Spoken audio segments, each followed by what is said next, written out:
The legislative session does not begin until next week, but the gloves are off at the Capitol with threats and lawsuits flying. Both Republican and Democratic lawmakers taking shots at each other as the debate over the majority in the chambers came to a boiling point.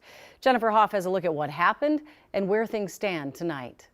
Good afternoon. Thank you for joining us. Both parties preparing for the next legislative session. Political expert Brian McClung calls unprecedented. Minnesota has as closely divided a legislature as you possibly can. The House was evenly divided until a judge ruled newly elected Democrat Curtis Johnson didn't live in his historically blue Roseville area district and couldn't take office, giving Republicans a one-seat majority, at least until a special election at the end of the month that could tie the chamber again. That gives us an organizational majority that we fully intend to exercise that right. They could try and elect a speaker and control committees for the next 2 years. Welcome back to the Capitol in 2025. Except the Democrats want to share power or are threatening to not show up January 14th, and there's no law that's stopping them. What the Republicans are engaged in is an illegitimate power grab, and we're not going to stand by and just let them do it. Everybody who has an opportunity to control the gavel at the state capitol is going to take advantage of that opportunity. Business may be stalled at the start if not enough lawmakers are there, leaving the decision up to Secretary of State Steve Simon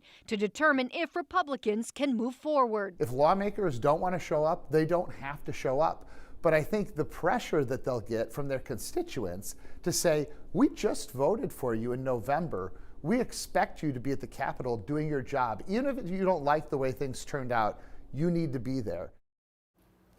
Now, if House Democrats in fact don't show up, the Republicans suggested they could be subject to a recall, while the Democrats also said that they don't have any interest right now in holding up the start of session and are united in negotiations.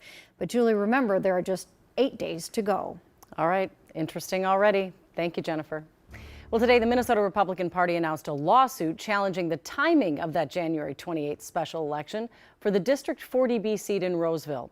In the petition, the state GOP and Minnesota Voters Alliance say state law says the special election should take place 22 days after the start of the session. That would put the election sometime in February. The governor's office stands by the January 28th date, saying the law requires them to fill a vacancy as soon as possible, and the current representative's term ends today. The Republican Party is all about the rule of law. And if the law is clear about what should or shouldn't be done, far be it from us to shy away from that. In response, DFL House Leader Melissa Hortman said she agreed with the governor's interpretation that the seat should be filled as soon as possible.